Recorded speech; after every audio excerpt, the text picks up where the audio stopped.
following segment of Daytime Buffalo is sponsored by Elder Care Solutions. As we get older, our friends and family might recognize when we're starting to slow down, but it can be hard to notice these changes in ourselves. Joining me now with a self-assessment to help you determine if you could use their help is Roxanne Sorensen from Elder Care Solutions. Welcome, Roxanne. Thanks for joining me. Okay, so we're going to go over 5 questions that seniors can ask themselves to self-reflect. So I'll go through them and you can tell us about each of these and what they could mean for the person if they're answering yes to these. Okay? So the first question is, have I gotten lost recently in a familiar place? That's a really great question because we normally see aging with some cognitive decline. I get forgetful every day. You know, where'd I leave my keys or forgot to get the mail out of the mailbox. But if you've gone to the grocery store and you can't find your car, that's one time. But if it starts happening frequently, then that should be a noticeable event where what is going on? Maybe I'm feeling not well. Maybe I'm getting sick. It could be a medication adjustment. Maybe you got new meds. So those little things all add up, and that's something that you want to start kind of paying attention to. And the more frequent they happen, then you better start talking to your doctor. Okay. Next we have I forgotten important appointments or events even when I wrote them down? Because, you know, we all forget things. We do, absolutely. But that's another trigger. So that, again, could be a cognitive decline.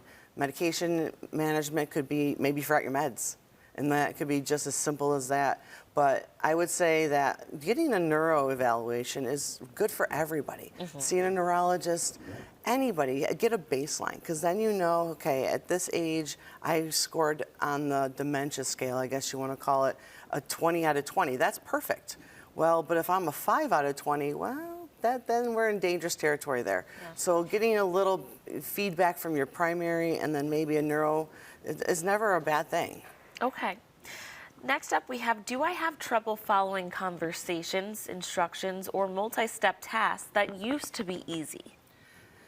That's complicated. I mean, that's a 3-part question right there. And that is definitely a signal that something is happening. Simple tasks, simple instructions. Also in the environment, though. If you're in a large crowded room and you're not maybe hearing all the questions, maybe it really isn't something that's wrong. Maybe just the background noise is too much. So asking to say, can you repeat that, is not a bad thing. But now say it's a one-on-one like this, that's problematic, you know, and, you know, maybe having things written down and then following those, and if you're still struggling, then there's some decline. There's things that are changing in your body, in your mind, and that's something you should be paying attention to. Our 4th question is, have I struggled to manage bills, medications, or finances that I used to handle confidently? Most of us are not going to admit to those things. You know, maybe the mail is piling up or the bills aren't getting paid, but you thought you did it. You know, maybe you wrote something down in your checkbook. You know, this generation still uses checkbooks, right? So maybe it was last month's bill, not this month's bill. So that is something you got to pay attention to. Children should be spot checking these things with their parents or their aunt or uncle, whoever it is, to see that, you know, what is going on. Like when you stop over, if the mail is there and nothing's been opened in a couple of weeks, that's a trigger that what's happening? Why is mom or dad not opening that mail? So put everything on automatic pay. That was one of the simplest suggestions. If you have to write a check, then do it with them.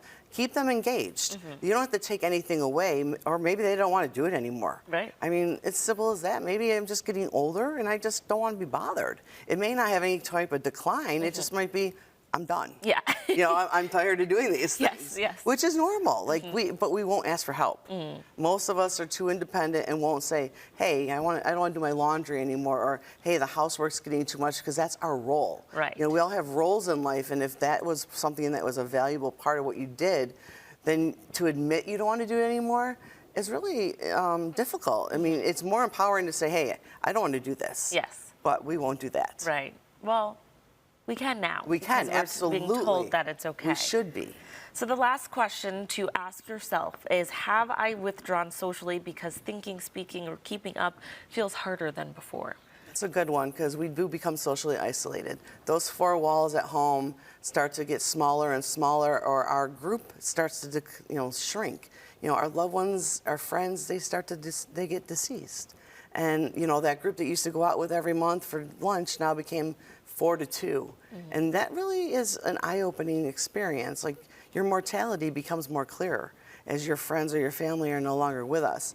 And, you know, you may not have that oomph to want to go out anymore. You know, going to a social program like a senior center is very empowering, but if you're new, are you really going to do that? Like, if you have a friend that's already going, it's easier. So maybe going as a tag team to one of these events is easier. I mean, do you really go out by yourself? No. It's hard. No, it's hard. Right? Yeah. And even at any age, that's difficult. So why would it be any different if you're 60, 70, or 80? So those are things that you may want to think of. Yes, if those things are all starting to shrink, all these things have changed for you. Maybe you're missing your medications. Maybe you don't know where you parked your car anymore. Your friends are no longer around. Those can all have a decline cognitively because you don't have any interactions. Yes. You have to have the one-on-one, and when you're always alone, you will decline because you're not using the mind like you used to. It may not be a full-blown dementia, but yeah, we all get less sharp as we age. It's part of aging, but if it's significant, then those are triggers that you should be seeing a doctor and getting some evaluations. Absolutely, Roxanne. Well, thank you so much You're for welcome. coming in. Viewers, if you're noticing signs of cognitive decline and need help managing daily tasks, you can contact Roxanne and her team by visiting eldercarew1y.com. This Purposeful Living segment is sponsored by Elder Care Solutions. Thanks again for coming in. Thank you.